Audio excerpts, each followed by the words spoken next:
Coming वर्षों से अगर देखा जाए आईआईटी जेईई का सिलेबस और कंसेप्ट और समय के देखते हुए तो आईआईटी जेईई का जो सिलेबस है काफ़ी मतलब कि छोटा कर दिया गया। गहरा सिलेबस तो गहरा है, लेकिन पढ़ाई का ड्यूरेशन को देखते हुए उसके सिलेबस के रिस्पेक्ट में पढ़ाई नहीं हो पाती और यही कारण है कि बहुत सारे बच्चे जो हैं फ्रस्ट्रेशन का शिकार हो रहे हैं। इसलिए हो रहे हैं उनके पास जो उत्तेजना होती है और क्षमता होती है कि हम आईआईटी जेईई के एग्जाम क्वालिफाई कर जाए, मेहनत भी करते हैं, लेकिन दिक्कत ये होती है कि उनको जो सफिशिएंट समय है वो समय नहीं मिल पाता है, जिसके कारण आज के डेट में बहुत सारे बच्चों को देखा गया है कि डिप्रेशन के शिकार हो जाते हैं। बहुत सारे बच्चे सुसाइड कर लेते हैं और इसको 10 साल पहले अगर देखा जाए तो आईआईटी जेईई करने के लिए आपको 12th के बाद 1-2 साल का समय मिलता था। यानी 2 साल आप 12th पढ़ लीजिए और 2 से 3 साल तक आप क्या करिए, आईआईटी जेईई की तैयारी करिए, जो प्रॉपर आपका सिलेबस को ज्ञान मिलता था। और उस जमाने में टीचर जो पढ़ाते थे, किसी भी टॉपिक को पकड़ते थे तो काफ़ी डीपली अंदर में जा करके उस टॉपिक को खोल खोल के पढ़ाते थे। कि आज के डेट में टीचर के पास भी कुछ मजबूरियां आ गई है, जिसके चलते समय को देखते हुए टीचर अपना जो है पूरा सिलेबस ढंग से ख़त्म नहीं कर पाते हैं। वो टीचर्स जो है कोर्स कंप्लीट करने के चक्कर में पड़े रहता है। जैसे कि देखिए हमने यहाँ पे अभी स्टार्ट किया ट्रिग्नोमेट्री अगर पढ़ाया जाए तो बहुत शॉर्टकट में आप निकल सकते हैं, लेकिन अगर आप ट्रिग्नोमेट्री के बारे में अगर पूरा ज्ञान चाहते हैं, डीपली चाहते हैं, तो आपको प्रॉपर टाइम देना पड़ेगा। हमारे जमाने में जब टीचर्स ग्राफ ऑफ फंक्शन पढ़ाते थे, 1 मिनट ग्राफ ऑफ फंक्शन लेके चलते थे, शिफ्टिंग ऑफ ग्राफ पढ़ाते थे, एकदम बेहतरीन ढंग से ग्राफ को शिफ्ट करना सिखा देते थे। इससे फायदा ये होती थी आप बहुत खतरनाक से खतरनाक प्रॉब्लम को आप चुटकी में बना सकते थे, क्योंकि आपके पास सफिशिएंट समय था। टीचर कोई चैप्टर कॉम्प्लेक्स नंबर 1 मिनट चलाता था। अब यहाँ पे जो कॉम्प्लेक्स नंबर है 2 से 3 दिन का चैप्टर है, मुश्किल से कोचिंग में 10 दिन चलाते हैं। कॉम्प्लेक्स नंबर 1 महीने का प्रॉपर चैप्टर है। कॉम्प्लेक्स नंबर से क्या होता है कि ऑल चैप्टर को मिक्स करके क्वेश्चन बन सकता है। इसीलिए देखिए हम कुछ एक झलक प्रयास करते हैं आप लोगों को बताने के लिए। यहाँ पर हमने कुछ एनसीईआरटी में जो फंक्शन है, ट्रिग्नोमेट्री फंक्शन जो पढ़ा रहे थे, वहाँ पर हमने एक टॉपिक देखा जिसका नाम था ग्राफ ऑफ फंक्शन। तो हमने एक ग्राफ पिछले क्लास में आपको पढ़ाया था साइन एक्स का graph.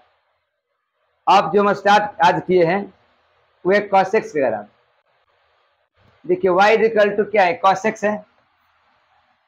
y is equal to cos x लिख सकते हैं या f of x is equal to आप कॉस एक्स लिख सकते हैं। F of x equal to cos x लिखते हैं तो एकदम ज़्यादा क्लियर होता है, क्योंकि ये आपका डोमेन हो जाता है। एक्स यहाँ पे क्या हो जाता है, डोमेन। हमने क्या कि कुछ पार्टिकुलर वैल्यू रख करके 0, 1/2 ये सब करते हुए एक कॉस का ग्राफ खींचा। हमने क्या देखा, जो कॉस का ग्राफ है वो एक्सट्रीम पोजिशन से स्टार्ट होता है और ये ग्राफ है जो सिमेट्रिक अबाउट वाई एक्सिस है। जैसा ग्राफ इस साइड है वैसा ही ग्राफ इस साइड है। हमने पूरा इसका क्रिटिकल पॉइंट हमने इस लाइन पर दर्शा दिया है। इसके बाद हमने आपको बताया है कि कॉस एक्स क्या एक इवन फंक्शन है। इवन फंक्शन का मतलब होता है किसी भी फंक्शन में उसका नेगेटिव डाले और नेगेटिव डालने के बाद अगर पॉजिटिव वो आ जाए आप कहेंगे ये क्या है, इवन फंक्शन। और एक यहाँ से एक आपको दिमाग में पड़ गया कि कॉस एक्स जो है अगर नेगेटिव साइन लेते हैं ये क्या जाता है, ये चला जाता है अपना 4th क्वाड्रेंट में। और 4th क्वाड्रेंट जो होता है इसमें कॉस एक्स क्या होता है, पॉजिटिव। इसीलिए कॉस माइनस एक्स क्या होता है, आपका कॉस एक्स हो जाता है। इसका प्रॉपर्टी है। देखिए कॉस एक्स और साइन एक्स क्या होते हैं, all trigonometrical function are periodic, but here जो है कॉस एक्स पीरियोडिक है। इसका पीरियड कितना है, 2 पाई। इसका मतलब ये है कि जो कॉस एक्स फंक्शन है अपने 2 पाई इंटरवल के बाद अपना सेम वैल्यू रिपीट करता है। देखिए यहाँ से 0 और यहाँ पे 2 पाई, जो फंक्शन यहाँ को देखिए डिक्रीज हो रहा है, यहाँ से यहाँ को वही होगा, सेम 2 पाई बाद यहाँ देखिए सिर्फ वही। इसके बाद देखिए it is symmetric about y axis. आपको बता चुके हैं जो फंक्शन जिस ऐसे यहाँ से ऐसे हो रहा है सेम उसी पर यहाँ से देखिए ऐसे हो रहा है। यहाँ बताएंगे अगर कॉस एक्स क्या 2 पाई के बाद अपना वैल्यू रिपीट करता है। हमने आपको यहाँ x इक्वल टू 0 रख के दिखाया, जो कॉस 0 का वैल्यू है वही कॉस कितना है, 2 पाई का वैल्यू 1।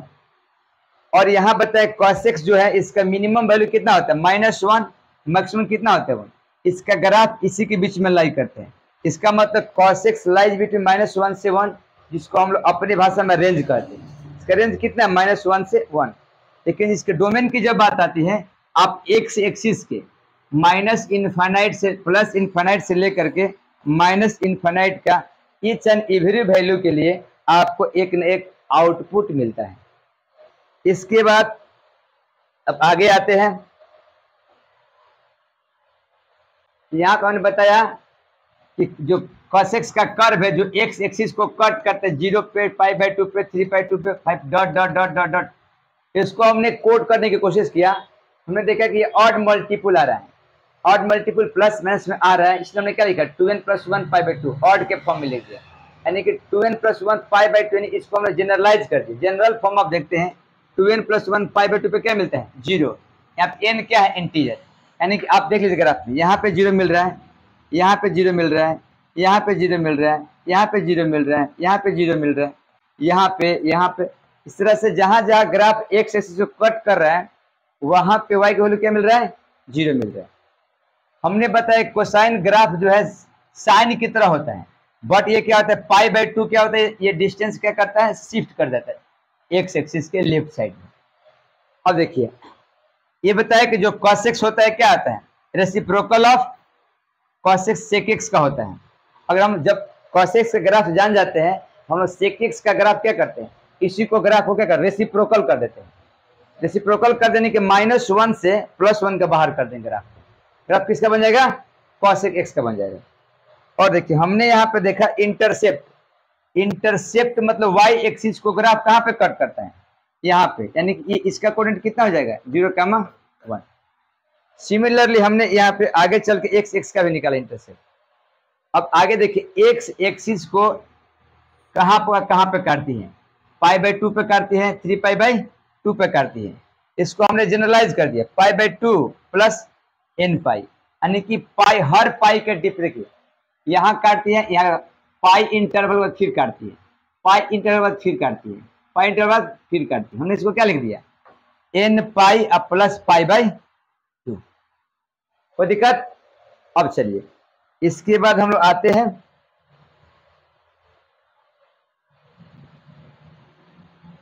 हमने देखा कि जो है π/2 से 3π/2 के बीच में क्या होता है नाइदर इंक्रीजिंग नॉर डिक्रीजिंग, यानी कि इसमें ग्राफ कुछ इस टाइप का था।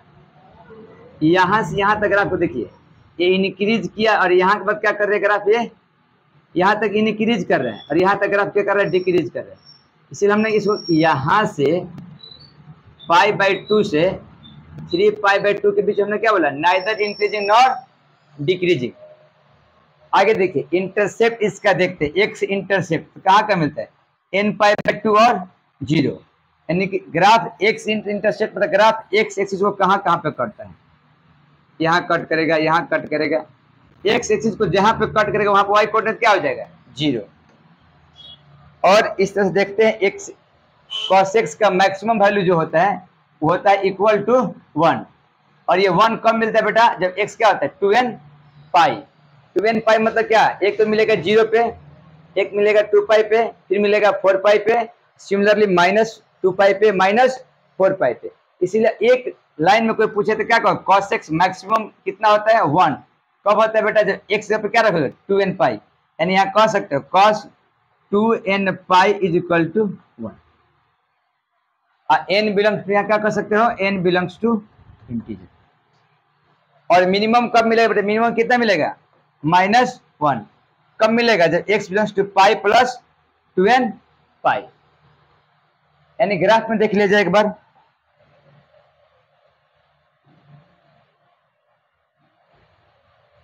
ग्राफ में देखिए, ग्राफ में -1 क्या मिलेगा पाई पे मिलेगा, फिर क्या मिलेगा 3π पे मिलेगा, फिर क्या मिलेगा 5π पे मिलेगा। यहाँ पे सब क्या मिल रहा है बेटा -π -3π, सब पे क्या मिल रहा है -1 मिल रहा है। आगे देखिए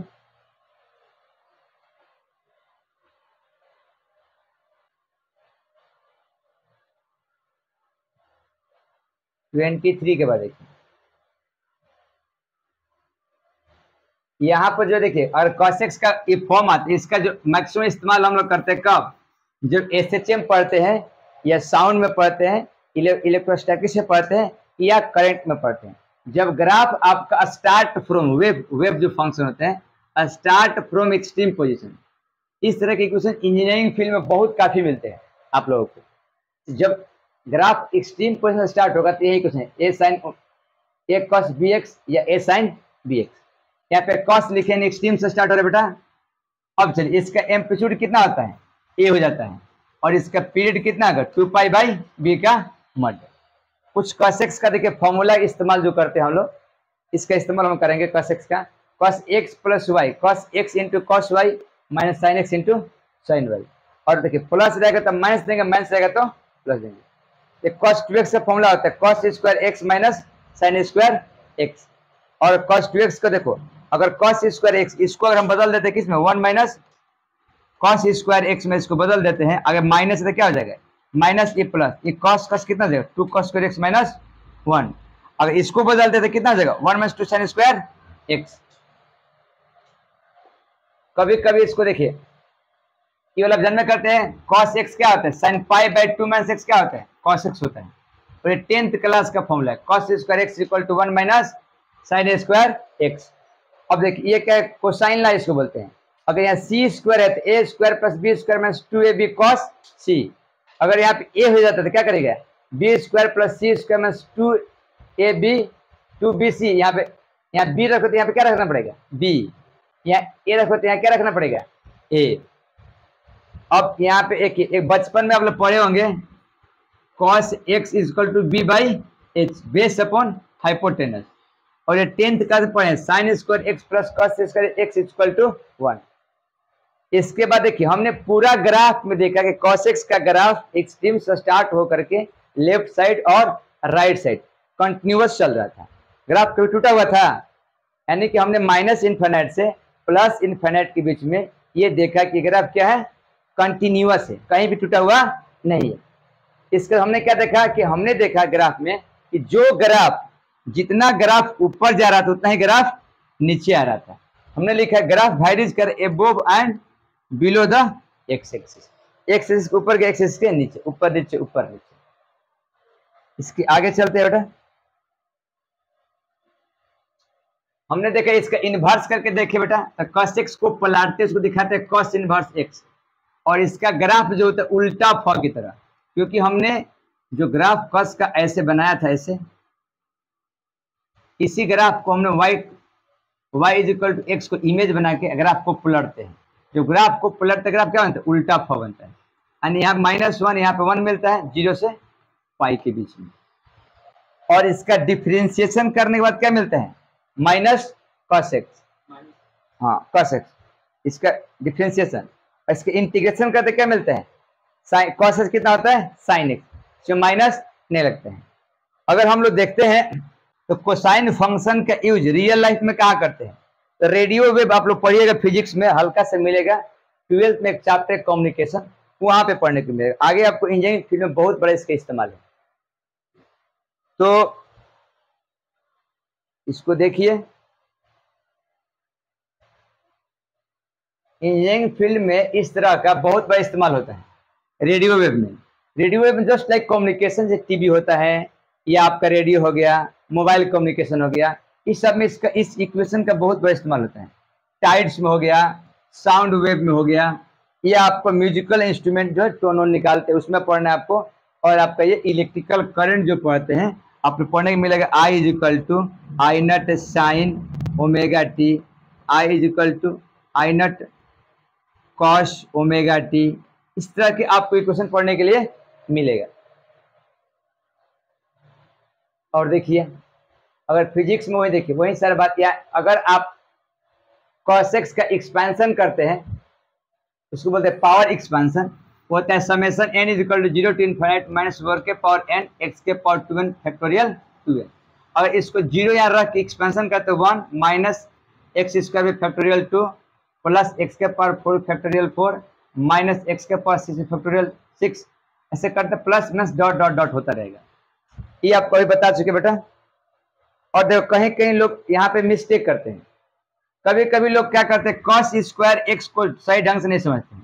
cos स्क्वायर एक्स को cos x का होल स्क्वायर लिख सकते हैं, ये cos x स्क्वायर को आप कोई भी cos x का होल स्क्वायर नहीं लिख सकते। यहाँ पे आप लोग ध्यान रखना है, क्वेश्चन को बनाते वक्त ये कभी इसके इक्विवेलेंट नहीं होगा।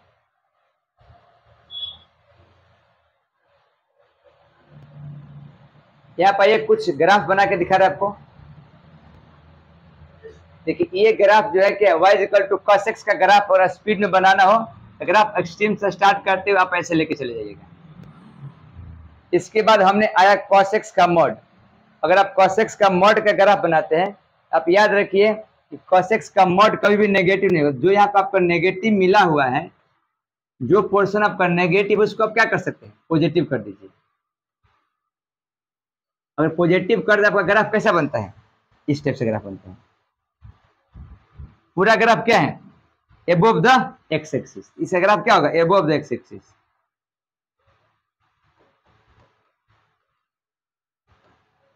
चलिए इसके बाद आते हैं हम लोग,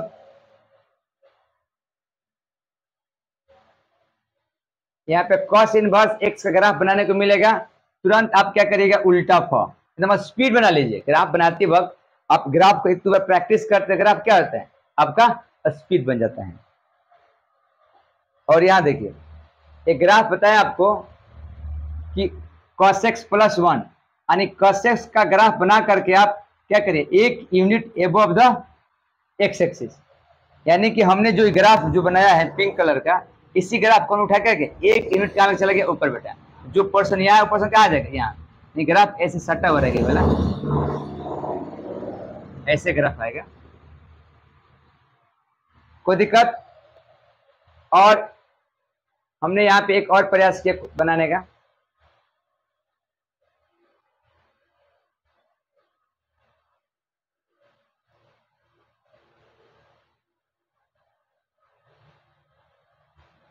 हमने ग्राफ को यहाँ क्या किया बेटा कि यहाँ पे है 3 cos x, 3 cos x, यानी cos x का ग्राफ का जो एम्पलीट्यूड है, एम्पलीट्यूड जो इसको हम लोग एम्पलीट्यूड बोलते हैं। केवल जो पर्सन है मेरा क्या बेटा, एम्पलीट्यूड है। ये जो एम्पलीट्यूड यहाँ पे कितना है 3, यानी कि सेम ग्राफ 3 यूनिट ऊपर खींच देंगे, 0 1 2 3, और नीचे भी क्या रहेगा 3 यूनिट। यही ग्राफ क्या हो जाएगा आपका, y equal to 3 cos x। और इसका बहुत सारा ग्राफ है जो नेक्स्ट क्लास में आपको लेके आएंगे। इसका cos x का डिफरेंट ग्राफ, इसका हम tan x पढ़ेंगे, फिर पढ़ेंगे cot x, sec और cosec x पढ़ेंगे। धन्यवाद।